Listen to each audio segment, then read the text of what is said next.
جب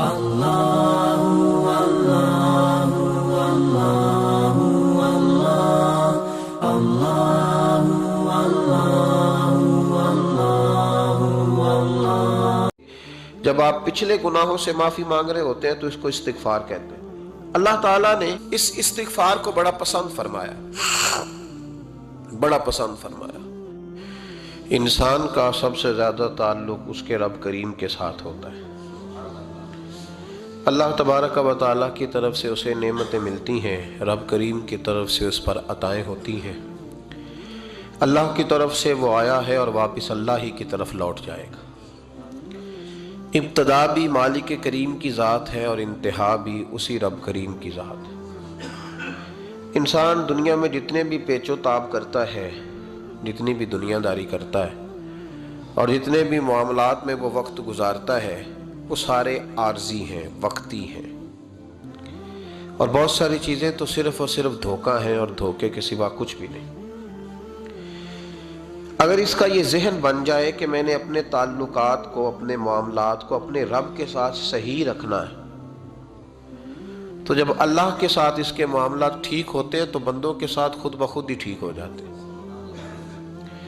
اگر خشیت الہی پیدا ہوتی ہے، خوف خدا اسے نصیب ہو جاتا ہے، اور اگر اللہ تبارک و تعالیٰ کا قرب اسے میسر آتا ہے، اس راستے کا یہ سفر شروع کر دیتا ہے، تو بندوں کے ساتھ تو معاملات ویسے ٹھیک ہو جاتے ہیں۔ اس لیے کہ جب اللہ سے ڈرے گا، نہ دھوکہ کرے گا، نہ فریب کرے گا، نہ جھوٹ بولے گا، نہ کسی شخص کے ساتھ بددیانتی کرے گا، جب اللہ کے ساتھ اس کا تعلق ٹھیک رہے گا، اور جب یہ اپنے آپ کو آزاد سمجھے گا نا کہ میں ہوں اور میں ہی ہوں اور میں نہیں چلنا ہے، تو پھر یہ اپنی مرضی سے معاملات کو چلائے گا تو خرابی پیدا ہوگی۔ اللہ تبارک و تعالیٰ کے ساتھ انسان کا جو رشتہ ہے، اس میں انسان کی کچھ کمزوریاں آڑے آتی ہیں، گناہ ہو جاتے ہیں، غلطیاں ہو جاتی ہیں۔ ان غلطیوں کے بعد اپنے رب کریم کے ساتھ اپنے تعلق کو مضبوط کرنے کے لیے اللہ رسول نے جو ہمیں وظیفہ دیا اس کو استغفار کہتے ہیں۔ استغفار ویسے اس کا لغوی معنی تو ڈھانپنا ہوتا ہے، یہ غفر سے بنا ہے، لیکن اس کے اصطلاحی معنی یہ ہے کہ جو گناہ انسان سے ماضی میں ہو جائیں ان سے معافی چاہنے کا نام استغفار ہے۔ کچھ لوگ توبہ اور استغفار کا لفظ اکٹھا بولتے ہیں، لیکن توبہ کا معنی ہوتا ہے آئندہ گناہ نہ کرنے کا وعدہ کرنا، اور استغفار کا معنی ہوتا ہے پچھلے گناہوں سے اللہ کے حضور معافی مانگنا۔ اگرچہ مفہوم کے لحاظ سے یہ ہم معنی ہی بنتے ہیں، لیکن ان کا جو اصطلاحی مفہوم ہے وہ یہ ہے کہ جب آپ پچھلے گناہوں سے معافی مانگ رہے ہوتے ہیں تو اس کو استغفار کہتے ہیں۔ اللہ تعالیٰ نے اس استغفار کو بڑا پسند فرمایا، بڑا پسند فرمایا، اور یہ استغفار کے جملے مالی کو اتنے پسند آئے کہ اللہ نے نبی پاک علیہ السلام کو بھی حکم دیا، کہا محبوب آپ بھی میری بارگاہ میں استغفار کریں۔ اگرچہ حضور کا استغفار اس معنی میں نہیں ہے، بلکہ نبی پاک کا استغفار تو بلندی درجات کا معاملہ ہے۔ چونکہ استغفار خود ایک عبادت ہے، تو یہ عبادت کرنے کا اللہ نے اپنے محبوب کو بھی ارشاد فرمایا۔ جب فتح مکہ ہوئی تو فرمایا اذا جاء نصر اللہ والفتح، جب اللہ کی مدد آئی تو پھر فتح نصیب ہوئی، وَرَأَيْتَ النَّاسَ يَدْخُلُونَ فِي دِينِ اللَّهِ أَفْوَاجًا، تو پھر آپ دیکھیں گے لوگوں کو، لوگ فوجوں کی فوجیں دین میں داخل ہو رہے ہیں۔ لوگ پہلے ایک ایک دو دو کر کے آیا کرتے تھے، تو اب فوجوں کی فوجیں آ رہی ہیں، تو یا اللہ ہم کیا کریں؟ تو رب کریم نے فرمایا محبوب فَسَبِّحْ بِحَمْدِ رَبِّكَ وَاسْتَغْفِرْ، اپنے رب کے لیے حمد کرو، تسبیح پڑھو اور استغفار کرو۔ کیا کرو؟ استغفار، معافی مانگو، اس کے حضور آہذاری کرو، استغفار کرو۔ معنی یہ ہوا کہ جب تو غلطی ہو جائے پھر بھی استغفار کرو، جب اللہ زیادہ نعمتیں دے پھر بھی پھر بھی استغفار کرو۔ ہمارے ہاں یہ ہوتا ہے کہ جب تو کوئی نقصان ہوتا ہے تو وہ اللہ کی طرف سے ہوتا ہے، نقصان ہو جائے تو کہتے ہیں اللہ کی مرضی تھی، اور فائدہ ہو جائے تو کہتے ہیں میں نے محنت ہی بڑی کی تھی، میری جدوجہد بڑی تھی۔ ایک بچہ ایک دفعہ میرے پاس کہیں انٹرویو کے لیے جا رہا تھا، تو دعا کرانے آیا، کہنے لگا میں نے وہاں جانا ہے، دعا کیجئے گا اللہ تعالیٰ کامیابی دے۔ میں نے دعا کی، کچھ اس کو پڑھنے کو بتایا، لیکن کامیاب نہ ہو سکا، لوٹ آیا۔ تو میں نے پوچھا کہ کیا بنا؟ کہنے لگا حضرت صاحب بس اللہ کی مرضی تھی، اللہ کی مرضی تھی۔ پھر ایک دفعہ گیا تو اللہ کی مرضی تھی، تیسری دفعہ گیا کامیاب ہو گیا۔ تو بھئی اب کیا بنا؟ کہنے لگا جی جب میں داخل ہوا تو اس نے جاتے ہی مجھ سے پوچھا سب سے پہلا سوال یہ کہ تمہیں جنرل نالج کی بھی کچھ معلومات ہے یا شعبے کے آدمی ہو؟ تو میں نے کہا جناب پوچھئے۔ تو انہوں نے پاکستان کا حدود اربہ پوچھا تو میں نے فٹافٹ بتا دیا۔ پھر انہوں نے مجھ سے پوچھا کہ یہ جو مینار پاکستان ہے اس کی تجویز کس شخص نے دی تھی؟ تو میں نے فٹافٹ اس کا بھی نام بتا دیا۔ پھر شارٹ ہینڈ کے ایک دو سوالات اس نے کیے تو وہ بھی میں نے بتا دیے، تو الحمدللہ کامیاب ہو گیا۔ میں نے کہا بیٹے جب تو ناکام ہوا تھا تو اللہ کی مرضی تھی، اور کامیاب ہوا ہے تو میں لگا دیے، اب اللہ کی مرضی کدھر گئی؟ یہ اتنا بڑا نقص ہے انسانی فطرت کا، اتنی بڑی کمزوری ہے کہ معاذ اللہ تعالی ہم کمزوریاں قدرت کے کھاتے میں ڈال دیتے، اور ناکامیاں قدرت کے کھاتے میں اور کامیابیاں کیا تماشا۔ حالانکہ ہونا یہ چاہیے تھا کہ جہاں انسان کمزور پڑے تو کہے میری غلطی تھی، میری غلطی تھی۔ صوفیاء یہ سبق دیتے ہیں، اللہ کے بندے یہ پیغام دیتے ہیں کہ جب تو کہیں ناکام ہو جائے تو سمجھ جائے تیری، اور جب تو کامیاب ہو جائے تو سمجھ رہے اللہ راضی ہو گیا تھا، اللہ نے رحمت کر دی، اس نے فضل کیا۔ تو یاد رکھیں استغفار، کئی چیزوں پہ استغفار ہوتا ہے، کئی چیزوں پہ، اور استغفار کا نفع ملتا ہے۔ کیا نفع ملتا ہے؟ وہ سورہ نوح کی آیت نمبر 10، 11 اور 12 میں اللہ نے بیان فرمایا کہ استغفار صرف گناہ سے معافی چاہنے کا نام نہیں، بلکہ استغفار کا تمہیں فائدہ ملے گا۔ کیا؟ رب فرماتے ہیں فَقُلْتُ اسْتَغْفِرُوا رَبَّكُمْ۔ جب حضرت نوح کی قوم قحط کا شکار ہو گئی، آزمائشیں آ گئیں، تو آ کے حضرت نوح سے کہنے لگے اب ہم کیا کریں؟ تو کیا کہا حضرت نوح نے؟ فرمایا فَقُلْتُ اسْتَغْفِرُوا رَبَّكُمْ، آپ نے فرمایا اپنے رب سے استغفار کرو، اپنے رب سے۔ انہوں نے قحط کی بات کی، انہوں نے کہا کہ کھیتیاں اجڑ گئی ہیں، بارش نہیں ہو رہی، قحط کی بات کی۔ آپ نے کیا کہا؟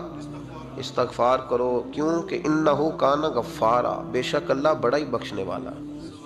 وہ کیا کرے گا؟ یرسل السماء علیکم مدرارا، وہ تم پر موسلا دار بارش برسائے گا۔ جب تم استغفار کرو گے تو اللہ موسلا دار بارش برسائے گا، وَيُمْدِدْكُمْ، اور وہ تمہاری مدد کرے گا۔ استغفار کرنے والے کی اللہ کیسے مدد کرے گا؟ بِأَمْوَالٍ وَبَنِينَ، تمہیں مال بھی عطا کرے گا اور بیٹے بھی عطا کرے گا، بارش بھی دے گا استغفار کرنے والے کو، اور مال اور اولاد سے اس کی مدد بھی کرے گا۔ وَيَجْعَلْ لَكُمْ جَنَّةٍ وَيَجْعَلْ لَكُمْ أَنْهَارًا، اللہ تمہیں جنت بھی عطا کرے گا اور تمہیں نہریں بھی عطا فرمائے گا، تمہارے لیے جنت بھی بنائے گا، انہار بھی بنائے گا۔ توبہ کا، استغفار کا تمہیں یہ فائدہ ملے گا۔ ایک استغفار، ہمارے بزرگوں نے وہ لکھا ہے کہ جب انسان کو اللہ نعمتیں دیتا ہے تو پھر رب کا حکم ہے کہ اس پر شکر بھی کرے، نعمتوں پر اللہ کا شکریہ نہ کرنے پر بھی استغفار کرنا چاہیے کہ اللہ تو نے بڑا کچھ دیا تھا پر میں شکر ادا اس پر بھی۔ ہمارا تو اب یہ حال ہے کہ جو ہمارے پاس چیزیں ہیں وہ ہم کہتے ہیں یہ تو میرا حق تھا، لیکن جو نہیں وہ مجھے فٹافٹ ملنی چاہیے۔ مطلب اگر میرے پاس صحت ہے تو اس کو میں اپنا حق سمجھ لیتا ہوں کہ یہ تو میرا، یہ چونکہ ٹھیک ہے جی، یہ تو صحیح ہے، تندرستی ہے یہ تو ٹھیک ہے، لیکن کار کوئی نہیں، وہ ذرا مل جانی چاہیے۔ اولاد تو میرے پاس ہے، وہ تو میرا حق تھا، میرا رائٹ تھا، معاذ اللہ وہ تو ہم نے حق بنا لیا۔ اور میرے پاس بنگلہ کوئی نہیں، وہ مجھے فٹافٹ مل جانا چاہیے۔ بھئی یہ کس طرح تیرا حق تھا، کس حساب سے؟ یعنی جو چیزیں ہیں ان کو سنبھالنے کی فکر نہیں ہے، اور جو نہیں ہے ان کے طلب کی فکر لگی ہوئی ہے۔ شکر نعمت کو محفوظ کر دیتا ہے، شکر نعمت کو محفوظ کر دیتا ہے، اور ناشکری نعمت کو لَئِن شَكَرْتُمْ لَأَزِيدَنَّكُمْ وَلَئِن كَفَرْتُمْ إِنَّ عَذَابِي لَشَدِيدٌ۔ اللہ فرماتے ہیں شکر کر، میں تیری نعمتوں میں اضافہ کر دوں، اور ناشکری کرے گا تو عذاب دوں گا۔ شکر نہیں نہ ہوتا، شکر نہیں ہوتا۔ دیکھیں نا، 100 روپے ابا جی نے دیا ایک بچے کو اور اس کو کہا کہ جا دکان سے کچھ چیز لے آ، تو وہ 100 روپیہ اس نے رستے میں جاتے ہی کہیں پھاڑ دیا، جب گوا دیا تو اب وہ والد سے دوبارہ 100 مانگتا ہے، تو والد کہتا ہے کہ پہلے 100 کا تو نے کیا کیا؟ نہیں سمجھ آئی آپ کو میری بات؟ پہلے 100 کا کیا کیا؟ تو وہ کہے گا جی باپ میرا دل کرتا تھا میں نے پھاڑ دیا۔ جوان بچہ ہے، سمجھدار ہے، 12-14 سال کا ہے، میرا دل کیا تھا میں نے پھاڑ دیا، ختم ہو گئی بات۔ تو ابا نیا 100 دے دے گا؟ سبحان اللہ۔ کتنے خوش ہو کہ آپ کہہ رہے ہیں نہیں دے دینا سو. یہ کیسے ہو سکتا ہے بھائی؟ کروڑ پتی والد بھی ہو تو 100 کا نوٹ دوبارہ دیتا کیوں؟ بیٹا نہیں اس کا؟ پیار نہیں؟ کیوں نہیں دے رہا؟ وہ کہتا تو نے میرے پہلے 100 کی قدر نہیں ڈالی، نیا تجھے کیسے مل جائے؟ انہیں خیال ہی نہیں کیا، تو نے جدوجہد ہی نہیں کی. تو نے حضرت مولا رومی نے مثال دی ہے. جناب رومی فرماتے ہیں کہ بغیر محنت کے لوگوں کو اللہ نے نعمتیں دی ہیں تو انہوں نے شکر ہی نہیں ادا کیا. اندھے سے پوچھ آنکھ کی قدر کیا ہے، پوچھ اندھے سے، پوچھ معذور سے کہ ٹانگوں پہ چلنا کتنی بڑی نعمت ہے. کبھی پوچھ اس سے جس کا مکان تو ایک کنال میں ہے پر رونے والا بچہ کوئی بھی نہیں. پوچھ اس سے جس کی جیبیں دولتوں سے بھری ہوئی ہیں پر کوئی نہیں کہتا کہ ابا 10 روپے دینا. پوچھ یہ کتنی بڑی تکلیف ہے. حضرت رومی نے لکھا ہے، وہ فرماتے ہیں کہ ایک والد تھا تو اس نے بڑی دولت کمائی تھی تو اس کا بیٹا بے دریغ ہی اڑاتا رہتا تھا. کبھی ادھر پیسے بھگا دیے، کمائے نہیں تھے نا، محنت نہیں نہ کی تھی، کمائے نہیں تھے. والد بڑا سمجھاتا تھا پر سمجھ نہیں آتی تھی. لیکن اس کے ابا کے ذہن میں ایک بات آئی. وہ کہنے لگا بیٹے یار میں کنگال ہو گیا ہوں، اچانک حالات خراب ہو گئے، ایک آنا مجھے چاہیے، دوائی خریدنی ہے، کہیں سے لے کے آؤ. اس نے کہا ابا مسئلہ ہی کوئی نہیں، یار ہی بڑے ہیں، بہت سارے لوگوں کے ساتھ رات میں جاتا ہوں روٹی کھانے ہوٹل میں، کئی ہیں جو میرا انتظار کر رہے ہوتے ہیں، فیس بک والے اور جناب وہ سیلفی والے بڑے سارے ہیں جو کہتے ہیں تیرے بغیر گزارا ہی نہیں. بڑے ہیں جو روز سویرے اٹھ کے پہلے مجھے السلام علیکم کا میسج کرتے ہیں، پھر اس کے بعد کسی اور سے. بڑے ہیں، کوئی مسئلہ ہی نہیں. ایک کے پاس گیا، ایک آنا چاہیے، اس نے دے دیا، لا کے ابا کو دیا. تو ابا گھر کے اندر جو امیر لوگ ہوتے تھے گھر میں کنواں کھدوا لیتے تھے. ابا کنویں کے کنارے بیٹھا تھا، جب بیٹے نے آنا لا کے رکھا تو اس نے پانی میں پھینک دیا.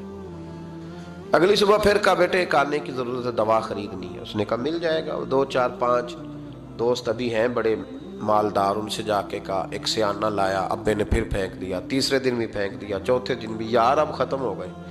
کچھ آہستہ آہستہ دوستوں کو پتہ چل گیا کہ کنگال ہو گیا ہے، خبر پھیل جاتی ہے نا، اب بھوکا ہو گیا ہے. اب آہستہ آہستہ موبائل بند ہونے لگے، آہستہ آہستہ جو ہے وہ نمبر بلاک ہونے لگا، حالات بگڑ گئے. اب جب اسے پتا تھا کہ یار تو اب دروازہ کھٹکھٹاتا ہوں تو کہتے ہیں کہ اسے کہہ دو میں گھر نہیں، ابا نے تو آنا مانگنا ہے اور میں بے دریغ دولت ابا کی اڑاتا رہا ہوں، اب یہ بھی نہیں کہہ سکتا کہ مجھے دیتا کوئی نہیں. شہر سے باہر نکل گیا، سارا دن مزدوری کی، جد و جہد کی، کبھی کام کیا نہیں تھا، ہاتھوں پہ چھالے پڑ گئے. بڑا مشکل ہوتا ہے جن لوگوں نے کام نہ کیا ہو، انہیں کرنا پڑ جائے تو تکلیف کا شکار ہو کے ایک آنا کمایا، شام کو لا کے والد کی ہتھیلی پہ رکھا تو اس نے پھینکا نا جب کنویں میں تو چیخ پڑا، کہنے لگا ابا جی آپ سیانے بیانے بندے ہیں، روز پیسے لا کے دیتا ہوں، کنویں میں پھینک دیتے ہو، کوئی کرنے والی بات کرو، نہیں دوائی کھانی تو نہ کھاؤ، ضائع کیوں کرتے؟ تو بیٹے کو باپ نے تھپکی دے کے بٹھا لیا. اس نے کہا بیٹا میں نے پہلے دن تو نہیں پھینکا، تو 7واں دن ہے، میں روز پھینکتا ہوں، آج تیری چیخیں کیوں نکلی؟ کہنے لگا ابا پہلے ادھار کے تھے آج مزدوری کے ہیں. نہیں سمجھ آئی بات؟ پہلے بولیے اور آج میری محنت ہے، مزدوری ہے، جد و جہد ہے. تو والد کہنے لگا بیٹے یہی میں تجھے سمجھانا چاہتا تھا، وہ میرے بھی محنت کے ہیں جو تجھ روز یاروں کو کھلا آتا ہے، میں نے بڑی جد و جہد سے جمع کی ہے، میں کنگال نہیں ہوا، صرف تجھے سمجھانا تھا. او بھائی یہ آنکھیں تیری محنت کی نہیں نا، اس لیے تو شکر نہیں ادا کرتا. یہ وجود، یہ ٹانگیں، یہ شعور، یہ تیری جد و جہد کا نہیں. جو عقل کی دولت اللہ نے دی ہے نا، یہ تیری محنت کی نہیں. اگر محنت کی ہوتی تو سجدے میں پڑا رہتا، تو خیال کرتا. اللہ نے آنکھیں دی ہیں قرآن دیکھنے کے لیے، جب کوئی کسی گندی چیز کو دیکھتا ہے تو ناشکری کرتا ہے، جب غلط طرف اٹھاتا ہے یہ چیزیں تو ناشکری کرتا ہے. صاحبو یاد رکھنا اور اس پر ضرور غور کرنا کہ جب نعمتوں کا شکر ادا نہ کیا جائے تو پھر ہمیں استغفار کا حکم دیا گیا ہے. پھر کیا کرنا ہے ہم نے؟ استغفار کہ یا اللہ ہم تیری نعمتوں کا شکر ادا نہیں کر سکے تو ہمیں معاف فرما دے، تو ہم سے درگزر فرما، معاف فرما. ایک استغفار اس بات کا ہے کہ دیکھیں نا، یہ رسول پاک علیہ السلام کا فرمان ہے، یہ حدیث امام رازی نے لکھی ہے، اور نبی پاک کی فرمان کے لحاظ سے جو چیز ہمارے سامنے آئے نا اس پر ہماری آنکھیں بھی کھل جانی چاہیے، دل بھی کھل جانا چاہیے کہ کوئی خاص ہی بات تھی جو حضور نے بیان فرمائی صلی اللہ علیہ وسلم. سرکار دو عالم علیہ السلام نے فرمایا ایک آدمی نے 500 سال بغیر ریاکاری کے اللہ کی عبادت کی. کتنے سال؟ یہ 5 سال نہیں ہوتی بغیر ریاکاری کی. تہجد پڑھنے والا جب تک 6 لوگوں کو بتا رہا نہ دے تہجد پڑھی ہے، اتنی دیر تو تہجد آگے بڑھتی نہیں. کم از کم 6 بندوں کو پتہ ہونا چاہیے. اور میرے جیسے حاجی نمازیوں کا تو دل کرتا ہے کہ وظیفے پہ بندہ رکھا جائے جو تعریفیں کرے صبح و شام. حاجی صاحب کی کیا بات ہے، حضرت صاحب کی وظیفہ دیں گے اس کو مہینے کا، وہ تعریف کرے کھول کے کہ آپ کی بڑی بات. یہ مرض ہے، تعریف سننا نا، یہ بیماری ہے، اس نے جھوٹ کو جنم دیا ہے، بہت بڑا مرض ہے. حضرت سعدی نے اس پر بہت بڑے مقالہ جات لکھے ہیں اور فرماتے ہیں یہ مرض کچھ لوگوں میں بہت زیادہ ہوتا ہے. ایک امیروں میں، امیر لوگ ناراض نہ ہو جائیں پر انہوں نے کہا ہے تو کوئی حکمت ہوگی نا. امیروں میں تعریف سننے کا مرض بہت زیادہ ہوتا ہے. فرماتے ہیں ایک بادشاہوں میں اور تیسرا عورتوں میں، ان میں یہ بیماری بہت زیادہ ہوتی ہے. کوئی تعریف نہ کرے تو خود اپنی کرنی شروع کر دیتے ہیں، خود ہی کہہ دیتے ہیں کہ وہ کیا بات سی، میرے ابا جی تے وہ تے 100 حال چلدا سی تے 150 بندہ ٹکر کر. ابا جی دی چھڑ تو دس تیرے کنے چل دے، تیرے کو کنے بندے روٹی کھاندے، اپنی بات کرنا. اقبال کہتے تھے تو وہ آبا تمہارے ہی مگر تم کیا ہو، ہاتھ پہ ہاتھ درے منتظر فردہ. ابا جی کی دادا جی کے چھوڑ اپنی کر، ہمیں تو تیرا پتہ ہے، تو اپنی بات کر، تیرے اندر بھی کوئی چیز ہے کہ نہیں. ابا دادا تو سب کے بڑے ہیں، حضرت آدم کی اولاد ہے تو حضرت آدم نبی تھے، تو باپ دادا تو سب کے بڑے بڑے ہی ہیں. بات یہ ہے کہ اپنی بات کرنی چاہیے نا. تو یہ بیماری ہے، یہ نقص ہے. 500 سال بغیر ریاکاری کی عبادت، اور بیان میرے نبی کریم علیہ السلام فرما رہے ہیں 5، بولیے، یہ بہت بڑا مسئلہ ہے. دکھاوا نہ ہو، ریاکاری نہ ہو. ہم مجالس میں جاتے ہیں نا جناب، محافل میں، تو لسٹ ملتی ہے، یہ چودھری صاحب نے صدارت ہے، انہوں نے خصوصی تعاون کیا ہے، تو یہ فلانے صاحب ہے تو ان کا بھی نام لینا ہے. تو میں کبھی کبھی کہہ دیتا ہوں کہ یار آپ نے تو کہا تھا یہ نبی پاک کی تعریف کی محفل ہے، اور یہاں آپ نے لسٹ لگا دی ہے پوری تعریف کرنے والوں کی. کچھ ضروری ہے کسی کا نام لینا اور اس کا جناب ذکر کرنا اور اشتہار پہ اس کی فوٹو آنا، یہ کچھ ضروری ہے؟ ویسے بھی کوئی اچھا لگتا ہے کہ نبی پاک کے نام کی محفل اور میں کو میں صدارت کر رہا ہوں؟ ڈرنا چاہیے نا مجھے اللہ تعالیٰ، حضور کی محفل اور میری صدارت. اس پر کبھی غور کریں. اگر کوئی راہ طریقت کا مسافر ہوگا تو تڑپ جائے گا کہ نبی پاک کے نام کی محفل اور سرپرستی ایک ایسے آدمی کی جس کو وضو تک نہیں کرنا آتا. چھ معنی دار ہے، کوئی دھندا ہے معاذ اللہ تعالیٰ، جس کا جو دل کرے وہ کرتا جائے. 500 سال بغیر ریاکاری کی عبادت کی، 5 بڑا مشکل ہوتا ہے. حضور فرماتے ہیں یہی بندہ جب اللہ کے حضور کھڑا کیا جائے گا تو رب کریم اس سے کہے گا کہ چلو اس کو میرے فضل سے جنت میں لے جاؤ. تو عرض کرے گا مالک فضل تو ٹھیک ہے پر 500 سال لگائے ہیں میں نے. 5، وہ مولوی صاحب میری طرح کے بیچارے جو امام مسجد ہوتے ہیں نا، تو وہ بھی کہتے ہیں جب میں آیا تھا تو 30 بچے تھے مسجد میں، اب 80 ہو گئے. اور بھائی یہ بندوں کو بتانے کی کیا ضرورت ہے، یہ تو اللہ کی رضا کے لیے ہے نا، تو چھوڑ اس میں اتنا تذکرہ کرنے کی کیا حاجت ہے. 500 سال جس نے لگائے، بول پڑا یا اللہ 500 سال لگائے اور تو کہتا ہے کہ اس کو میرے فضل سے لے جاؤ. تو رب کریم نے فرمایا چلو کوئی نہیں، پھر انصاف کر لیتے ہیں. الٹی آنکھ کی روشنی نکال کے ترازو کے ایک پلڑے میں رکھو اور 500 سال کی بغیر ریاکاری کی عبادت دوسرے پلڑے میں رکھو. کبھی اس مریض سے پوچھنا جس کو ڈاکٹر کہہ دیتا ہے کہ تیری آنکھ کا علاج نہیں ہو سکتا. بے بس ہوتے ہیں ڈاکٹر، جواب دے جاتا ہے شعور. پوچھ کبھی اس شخص سے، کو کہتے ہیں بس جناب اب آپ اپنی آنکھیں موجود ہونے کے باوجود آپ دیکھ نہیں سکتے، اتنی موٹی آنکھ لگی ہوئی ہے، لیکن روشنی اللہ چاہے تو دیتا ہے، نہ چاہے تو نہیں دیتا. 5 ایک آنکھ کی روشنی ایک پلڑے میں رکھ لو اور دوسرے میں 500 سال کی عبادت رکھ دی. اللہ اکبر. تو رب کریم نے فرمایا اب تولو. جب تولی تو وہ عبادت تھوڑی تھی اور ایک نعمت زیادہ تھی. اللہ نے فرمایا یہ تو بھائی اس کو تو 500 سال دیے تھے، یہ تو ایک نعمت کا شکر نہیں ادا کر سکا، پکڑو اس کو دوزخ میں ڈالو. ایک کر کے کیا آیا ہے، پکڑو جہنم میں ڈالو، اس کو لے چلو. ترمذی شریف کے لفظ ہے، نبی پاک نے ہمیں سمجھایا اور ایک جملے میں ساری بات ختم کر دی. حضور فرمانے لگے تو اللہ کی تھوڑے دیے ہوئے رزق پہ راضی ہو جا، وہ بھی تیری تھوڑی عبادت سے راضی ہو جائے گا. اور اگر تیرا پروگرام ہے نا لمبی چوڑی جائیدادوں کا، تو پھر سجدے بھی لمبے کر، پھر لمبے کرنا تو بھی. یہ کیا بات ہوئی، یہاں جتنی دولت بڑھتی جاتی ہے عبادت سکڑتی جاتی ہے، وقت ہی نہیں، ٹائم ہی نہیں. یہ بڑھا پھر. تو جب دوزخ میں جانے لگا نا تو پھر خیال آیا تو حضور فرماتے ہیں استغفار کرنے لگا، کہنے لگا اللہ میں بھول گیا تھا، اللہ مجھے غلطی لگ گئی، استغفار کر رہا۔ تو جب اس نے استغفار کیا تو رب کریم تو پہلے ہی بڑا قبول کرنے والا ہے۔ یا اللہ میں بھول گیا تو فرمایا چلو جو استغفار کرے اسے تو میں ویسے ہی معاف کر دیا کرتا ہوں، اسے بخش دو، اسے میرے فضل سے جنت میں لے جاؤ۔ پہلا استغفار ہمارے بزرگ نے ایک مراقبہ کراتے تھے، مراقبہ ان فی خلق السماوات والارض واختلاف اللیل والنہار لآیات لأولی الالباب۔ مراقبہ ہوتا تھا اللہ کی نعمتوں پر غور کرنے کا نام۔ تو اکیلا بیٹھ، گردن جھکا اور غور کر خدا کا فضل کتنا ہے اور میری اس میں محنت کتنی، اس کا شمار کر۔ اس طرح کر کے دو خانے بنا، ایک خانے میں اللہ کی نعمت رکھ اور دوسرے میں پھر اپنی محنت رکھ۔ اس کو کہتے ہیں مراقبہ۔ یہاں سے مراقبہ سٹارٹ ہوتا ہے۔ اور اگر تو شکر ادا کر رہا ہے تو پھر ٹھیک ہے، ورنہ پھر استغفار کر، پھر اللہ کے حضور معافی مانگ، پھر اس کے حضور آہوزاری کر، پھر اس سے کہہ کہ وہ معاف کرے۔ ہم لوگ یہ والا مراقبہ نہیں کرتے، اس لیے جو چیز ہے وہ تو میرا حق تھا، مجھے فٹافٹ دوسری بھی چاہیے۔ استغفار کریں اس لیے کہ ہم شکر ادا صحیح طور پر کر سکے۔ پھر اس کے بعد دوسرا استغفار اس وقت ہوتا ہے اللہ اکبر کہ جب انسان باشعور زیادہ ہو پر بے عمل بھی اتنا ہی زیادہ ہو، اسے بھی استغفار زیادہ کرنا چاہیے۔ اب میرے سمیت کسی بھی آدمی کو چھیڑیں گے نا تو دنیا اور مافیہ کی وہ باتیں کرے گا، لیکن جب اس کا عمل دیکھا جائے گا تو کچا سا، پلپلا سا، کمزور سا۔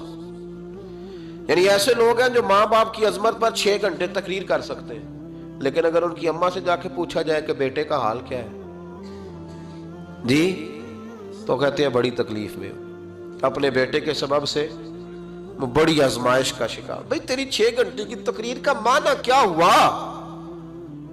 تو لفظوں کے گورکھ دھندے کا ماہر ہے۔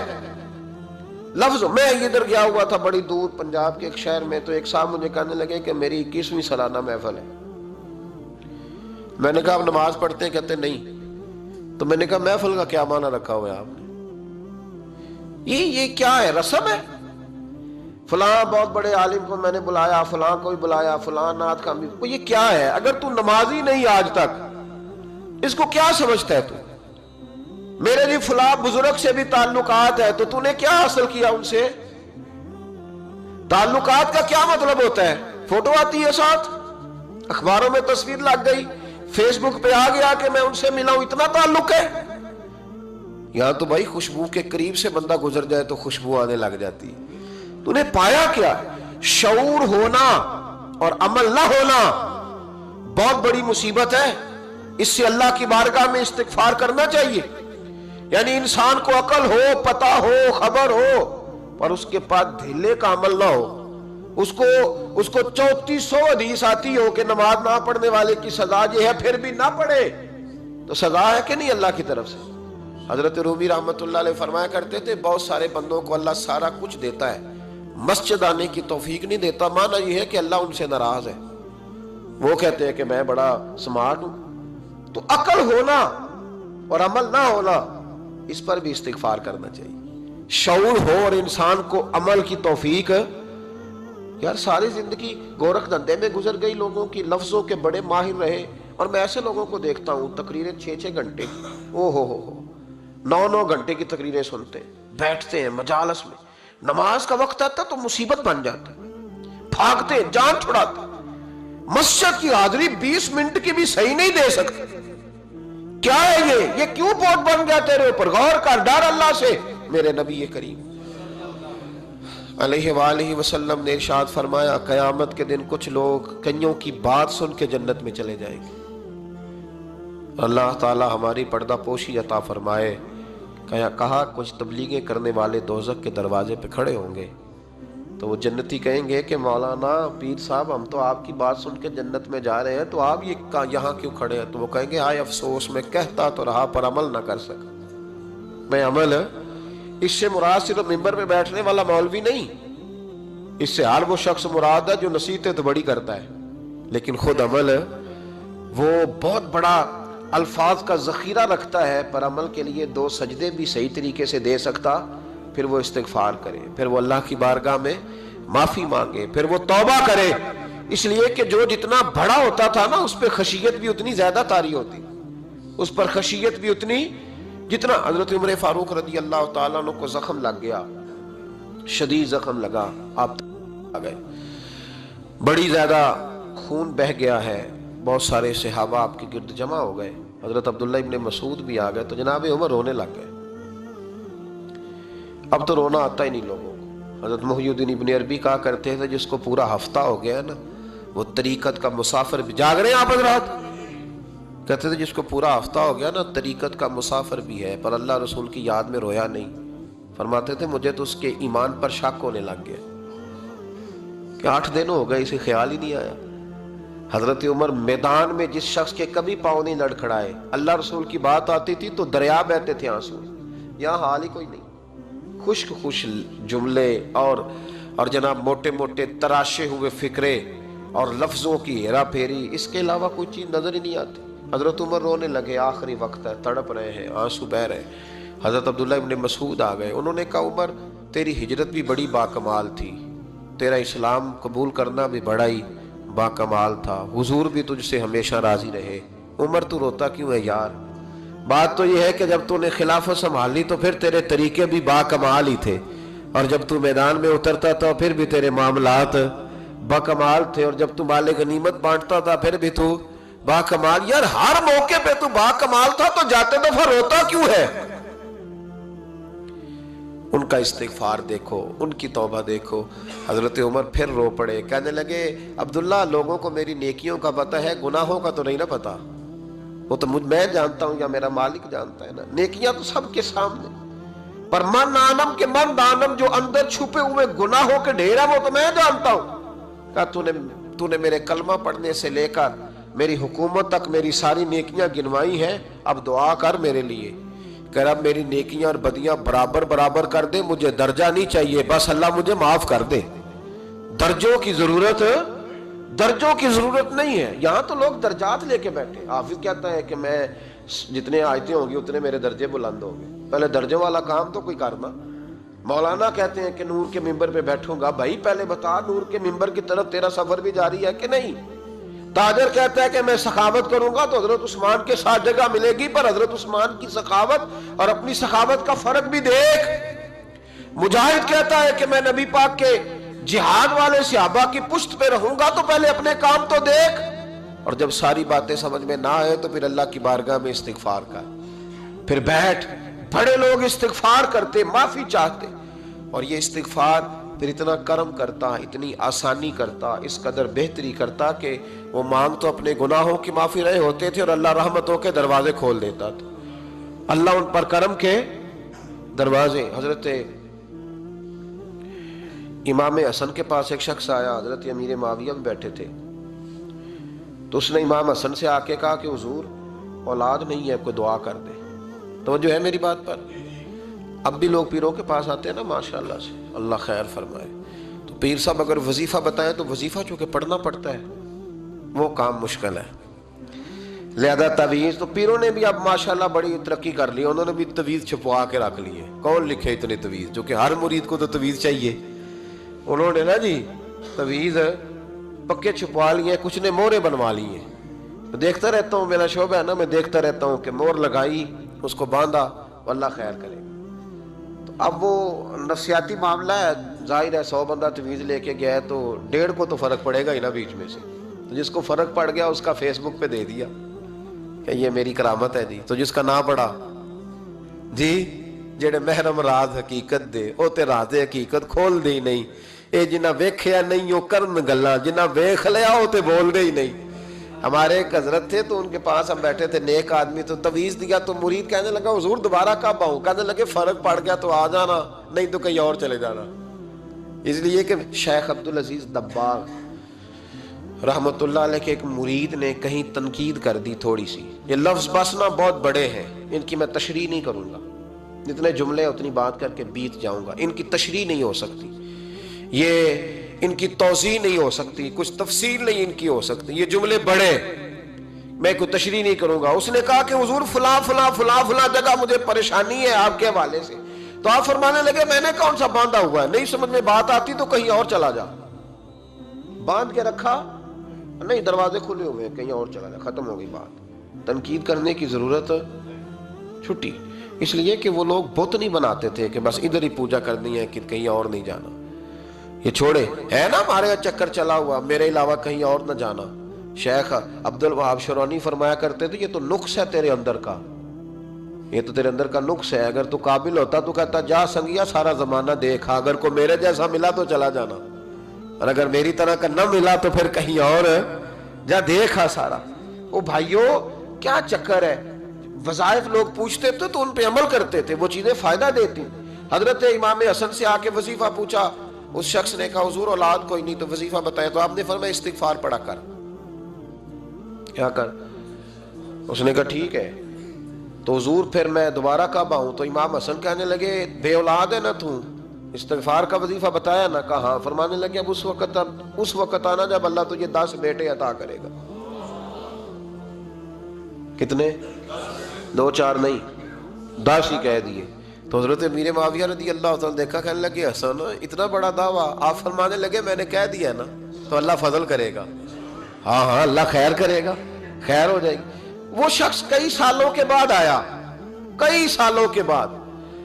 تو حضرت امیر معاویہ کو بھی ساتھ لایا، کہنے لگا حضور اللہ کے فضل سے اللہ نے 10 بیٹے عطا فرمائے، پورے 10 ہی اللہ نے دیے. تو حضرت امیر معاویہ کہنے لگے جناب بات تو آپ کی سچی ہو گئی، پر مجھے بھی بتائیں یہ وظیفہ کہاں سے لیا؟ فرمانے لگے قرآن پاک سے، سورہ نوح کی 10 11 12 آیت پڑھو. اللہ فرماتے ہیں تم استغفار پڑھو، میں تمہاری بیٹوں سے بھی مدد کروں گا، مالوں سے بھی مدد کروں گا. تو میں نے استغفار بتائی تھی اور قرآن میرے اللہ کا ہے، رب کا وعدہ جھوٹا ہو سکتا؟ فرمایا 10 بیٹے ملنے تھے، میں نے کہہ جو دیا تھا. اور میرے بھائیوں یاد رکھیں استغفار اللہ کی رحمت نازل کرتا ہے. ایک ہوتا ہے خوف، ایک ہوتی ہے خشیت. خوف والے لوگ توبہ کرتے ہیں، خشیت والے استغفار کرتے ہیں. ایک ہوتا ہے خوف، ایک ہوتی ہے خشیت والے استغفار کرتے ہیں. نبی کریم علیہ السلام نے فرمایا میں دن میں 100 مرتبہ استغفار کرتا ہوں، دن میں. توبہ والا کہتا ہے کہ میں بھول گیا تھا مجھے معافی مل جائے، اور خشیت والا کہتا ہے میرا یار ناراض نہ ہو جائے، وہ استغفار ہی کرتا رہتا ہے، وہ معافی حضرت رومی نے مثال دی ہے. فرماتے ایک عورت تھی تو بھیک مانگا کرتی تھی. ایک دن بادشاہ کے دروازے پہ بھیک مانگنے گئی تو بادشاہ کو پسند آ گئی، اس نے نکاح کر لیا. 20 کنیزائیں اس بی بی کے پاس تھی خدمت کرنے کے لیے، روٹی دینے کے لیے، کپڑا دینے کے لیے، لیکن وہ ہر وقت روتی رہتی تھی، ہر وقت روتی. ایک سمجھدار کنیز کہنے لگی کہ ملکہ اب تیرا درجہ بہت بڑا ہے، تو ہر وقت روتی رہتی ہے، معافی مانگتی رہتی ہے ہر وقت، کون سی ایسی نعمت ہے جو تیرے پاس نہیں؟ تو وہ کہنے لگی اس لیے تو روتی ہوں. کیا مانا؟ کہنے لگی اس لیے روتی ہوں کہ میں اس قابل نہیں تھی جو مجھے مل گیا، کہیں میرے سر کا سائیں ناراض نہ ہو جائے، وہ کہیں بگڑ نہ جائے. مجھے پتا ہے کہ میں کیا تھی اور مجھے کہاں تک پہنچا دیا. میں روتی اس لیے ہوں کہ کبھی کہیں وہ ناراض. حضرت عمر اس لیے روتے تھے کہ کہیں مصطفیٰ ناراض نہ ہو جائے. حضرت ابو بکر اس لیے تڑپتے تھے کہ کہیں اللہ کا فضل روٹھ نہ جائے. یہ جو مولا علی اپنے کمرے میں بیٹھ کے زور زور سے استغفار پڑھتے تو اس لیے نہیں کہ بڑے پاپ تھے جن کی معاذ اللہ معافی مانگتے تھے، اس لیے کہ رب رسول کہیں ناراض نہ ہو. خشیت تھی کہ جہاں ہم پہنچے ہوئے کہیں وہاں سے واپس. استغفار بندے کی اللہ سے صلح کرا دیتا ہے، بندے کی رب سے صلح ہو جاتی ہے جب استغفار. دیکھیں نا بڑی سادی سی بات ہے کہ 2 بھائی ناراض ہوں تو بڑا کہتا ہے اس نے میری بے ادبی بڑی کی، تو چھوٹا اگر پاس آ جائے اور پیر پکڑ لے کہ چل یار معاف کر دے تیرا بھائی نہیں. پتہ کیا ہوتا ہے؟ صرف معافی نہیں ملتی، ہاں صرف معافی نہیں. چھوٹے نے بے ادبی کر دی، بڑے کو تکلیف ہوئی، بات جب آگے بڑھی نا تو بڑے نے شکوہ کیا. جب لوگوں نے چھوٹے کو سمجھایا تو چھوٹا جب معافی مانگتا، ادھر دیکھو میری طرف، جب چھوٹا معافی مانگتا ہے نا اٹھ کے جاتا ہے اور بڑے کے پیر پکڑتا ہے تو نرا معاف نہیں کرتا، بڑا رو بھی پڑتا ہے، بڑا رو بھی پڑتا ہے.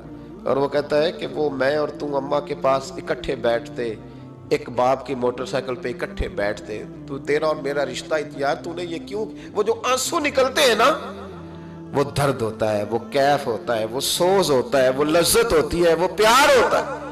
رب کہتا ہے تو معافی مانگ، انہو کانا غفارا، تو معافی مانگ، میں تجھے معاف بھی کروں گا، تیرے اوپر رحمت بھی فرماؤں گا، تیرے اوپر کرم نوازی بھی کروں گا، تجھے نواز دوں گا، تجھے عطا کروں گا۔ حضرت موسیٰ کلیم اللہ علیہ السلام کا زمانہ مبارکہ تھا، قحط پڑ گیا، بارش نہیں ہوتی۔ ہم لوگ نا اب تو خیر ہمارے پاکستان میں تو ٹیبل ٹاک ہوتی ہے، ٹاک شو ہوتے ہیں، ہمارے ہاں تو پتہ کیا جاتا ہے کہ بارش ہو کیوں نہیں رہی، پھر اس پہ یہ ہوتا ہے کہ دھواں بڑا چڑھ گیا ہے، حالات بڑے خراب ہیں، فلاں ایسے ہو گیا، قحط کا۔ ہم تو اسباب تلاش کرتے رہتے ہیں نا جی، فوق بہت زیادہ ہے، فلاں چیز ایسے ہے، فلاں چیز ایسے ہے، ہم تو یہ تلاش کرتے رہتے ہیں۔ وہ لوگ یوں نہیں کرتے تھے، وہ سیدھے جا کے مصلوں پہ بیٹھتے تھے، اس لیے کہ وہ کہتے تھے جب رب چاہتا ہے تو پھر کوئی چیز کسی چیز کو روک سکتی، وہ سیدھے مصلے پہ بیٹھتے۔ اعلیٰ حضرت فاضل بریلوی رحمۃ اللہ علیہ کے پاس ایک مولانا محمد حسین آئے، وہ فلکیات کے بڑے ماہر تھے، تو اعلیٰ حضرت نے فرمایا ذرا ستاروں کا حساب لگا کے دکھاؤ بارش کب ہوگی۔ کہنے لگا پورا مہینہ تو نہیں ہوگی۔ تو اعلیٰ حضرت رحمۃ اللہ علیہ فرمانے لگے کہو کہ میرا علم کہتا ہے مہینہ نہیں ہوگی، اللہ چاہے تو ابھی ہو سکتی ہے۔ کہنے لگا جی وہ تو ٹھیک ہے پر میرا علم، وہ جیسے روز لوگوں نے پیر نیٹ ٹو شہنشاہ صاحب نہیں کھولے ہوتے کہ بارش کب آئے گی، اور اس کی طرف نہ دیکھ، مصلے پہ بیٹھ، مہربانی کر مصلے پہ بیٹھ، اللہ کی بارگاہ میں حاضر ہو، اس سے معافی مانگ، اسے منا تاکہ وہ رحمت کی بارش۔ کہنے لگا جی میرا علم کہتا ہے۔ تو اعلیٰ حضرت فرمانے لگے پھر وہی بات، تو کہے اللہ چاہے تو بارش ابھی، لیکن یہ جو اڑ گئے ہیں نا بیچارے، یہ اڑ ہی گئے ہیں، یہ جہاں الجھ گئے ہیں وہاں یہ لوگ الجھ گئے، اللہ ہمیں الجھنے سے محفوظ فرمائے۔ تو اعلیٰ حضرت اٹھے تو فرمایا ٹائم کیا ہوا ہے گھڑی پہ؟ کہنے لگا جی 12۔ تو اعلیٰ حضرت نے گھڑی گھمائی، اب کیا بج گیا؟ کہنے لگا 4 بج گئے۔ فرمانے لگے بج گئے نا 4؟ کہنے لگا جی آپ نے گھڑی گھما جو دی ہے۔ فرمانے لگے اللہ بھی جب چاہے تو ستارے گھما دیتا ہے، اللہ بھی ستارے گھما دیتا ہے بارش۔ کہنے لگا جی وہ تو ٹھیک ہے پر مہینہ نہیں ہو سکتی۔ اڑا ہوا بندہ، اس کا کوئی علاج ہے جو اڑ جو جائے، اس کے لیے قرآن کہتا ہے وَإِذَا خَاطَبَهُمُ الْجَاهِلُونَ قَالُوا سَلَامًا، اسے سلوٹ کرو دور سے، اسے کو تو جان اور تیرا۔ کہنے لگا جی ہو نہیں سکتی پورا مہینہ۔ فرمانے لگے یار تو جا اپنا کام کر۔ وہ شخص کہتا ہے میں نے دروازہ کھولا اعلیٰ حضرت کا، کمرے سے باہر نکلا تو تیز بارش ہو رہی، واپس آیا تو میں نے کہا احمد رضا یہ عقیدہ کہاں سے لیا ہے؟ فرمایا دروازہ مصطفیٰ سے لیا ہے صلی اللہ علیہ وسلم۔ تو یاد رکھیں کہ اللہ کو منانا چاہیے، استغفار کرنا چاہیے، اس کی برکات۔ حضرت موسیٰ ساری قوم کو لے کے نکل گئے۔ آؤ بھائی میدان میں اللہ کی بارگاہ میں استغفار کریں اور بارش کا سوال کریں، بارش مانگے۔ جب باہر نکلے دیر تک دعائیں ہوتی رہیں تو حضرت موسیٰ علیہ السلام کو رب کریم نے وحی فرمائی کہ موسیٰ آپ کی قوم میں نے ایک شخص ہے جس کو 40 سال ہو گئے نافرمانی کرتے، اس نے رب سے صلح نہیں کی۔ کتنے لوگ ہیں؟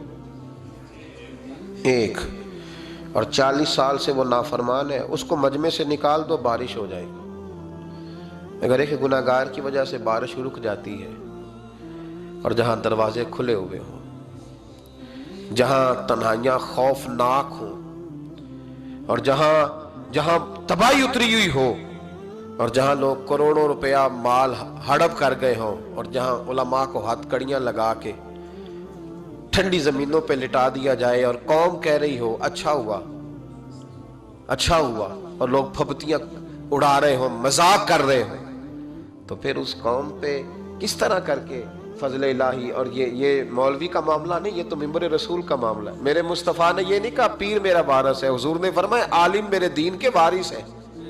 ہاں حضور نے فرمایا جس نے عالم کے چہرے کا دیدار کیا سمجھے میں نے اپنے نبی کی زیارت کی ہے۔ لیکن یہاں تو خیر یہ عنوان نہیں، ورنہ میں اس پر جاتا۔ ہائے، تو کہا ایک بندہ ہے 40 سال سے اللہ کی نافرمانی کر رہا ہے، وہ اگر نکل جائے تو بارش ہو جائے گی۔ حضرت موسیٰ نے اعلان کر دیا بھی ایک شخص ہے، وہ اگر نکل جائے تو بارش ہو جائے گی۔ پتہ تو ہوتا ہے نا سب کو، مجھے بھی پتہ ہے کہ میں اندر سے کیسا ہوں، اور آپ کو بھی خبر تو ہوتی ہے نا جی۔ جب بات ہو رہی ہوتی ہے تو پھر پتہ تو چلتا ہے نا کہ بات کہاں جا کے سیٹ ہو رہی ہے، پتہ چلتا ہے نا۔ اسے بھی چل گیا پتہ، اب اندر ہی اندر رونے لگا۔ اور دیکھو امام